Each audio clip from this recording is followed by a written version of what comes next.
Good afternoon, welcome to Raj news. నేను శాలిని. ఇక details చూస్తే కాంగ్రెస్ ప్రభుత్వంపై బీజేపీ రాష్ట్ర అధ్యక్షుడు రామచంద్రరావు తీవ్ర స్థాయిలో విరుచుకుపడ్డారు.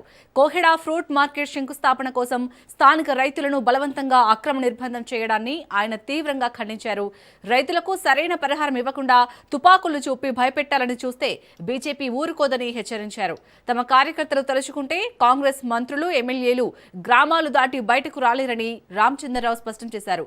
తెలంగాణ అభివృద్ధి కోసం ప్రధాని మోదీ ప్రభుత్వం ఏకంగా 13 లక్షల కోట్ల రూపాయలు కేటాయించిందని, ఎయిమ్స్, జాతీయ రహదారులు, టెక్స్టైల్ పార్క్ అన్ని కేంద్రం ఇచ్చినవేనని చెప్పారు. దీనిపై కాదంటే లెక్కలతో సహా చర్చకు రావాలని కాంగ్రెస్ సర్కార్కు ఆయన ఓపెన్ ఛాలెంజ్ విసిరారు. కాంగ్రెస్ ప్రభుత్వం మజ్లిస్ పార్టీతో చేతులు కలిపి నిజాం భాష మాట్లాడుతుందని, తమ నేతలపై మాట్లాడే ముందు సీఎం రేవంత్ రెడ్డి ఆలోచించుకోవాలని హెచ్చరించారు. గత అనేక రోజులుగా రైతులకు ఆందోళన చేస్తూ ఉన్నారు, రోడ్ల మీదకి వస్తూ ఉన్నారు. అయినా కూడా ప్రభుత్వము బలవంతంగా మీరేంది చేసేది అని చెప్పేసి అక్కడ ఈ యొక్క కార్యక్రమం చేయడం జరిగింది. ప్రారంభోత్సవం కార్యక్రమం రైతులు వ్యతిరేకిస్తున్నా కూడా మీరు ప్రారంభోత్సవం చేశారు. అంటే రైతులు అంటే మీకు లెక్కలేదు. వీళ్ళు ఏం చేస్తారులే, తుపాకీ పేరు చేద్దాం, బేడీలు వేస్తాం. గత ప్రభుత్వం అట్టే చేసింది, మీరు అట్టే చేస్తూ ఉన్నారు. జైల్లో పెడదాం, నిర్బంధిస్తాం, హౌస్ అరెస్ట్ చేద్దాం. మా బీజేపీ నాయకులందరినీ హౌస్ అరెస్టు, రైతులందరినీ అరెస్ట్ చేసి పోలీస్ స్టేషన్ పెట్టడం.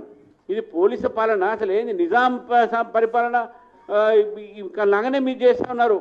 నిజాం పరిపాలించినటువంటి పరిపాలన మీరు చేస్తూ ఉన్నారు.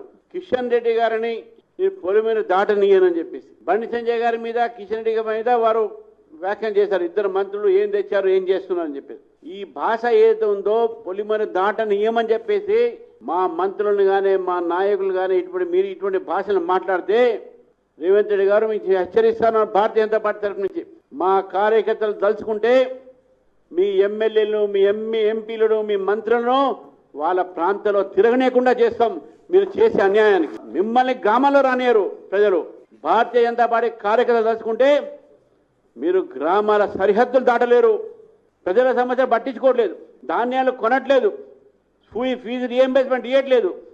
ఇవన్నీ పొరపాట్లు మీ దగ్గర పెట్టుకొని నేను అడుగుతా ఉన్నాను. ఇది భారతీయ జనతా పార్టీ తీసుకువచ్చిన తెలంగాణ.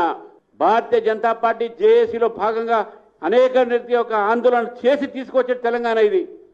మీరెవరంటే మమ్మల్ని ఆపడానికి?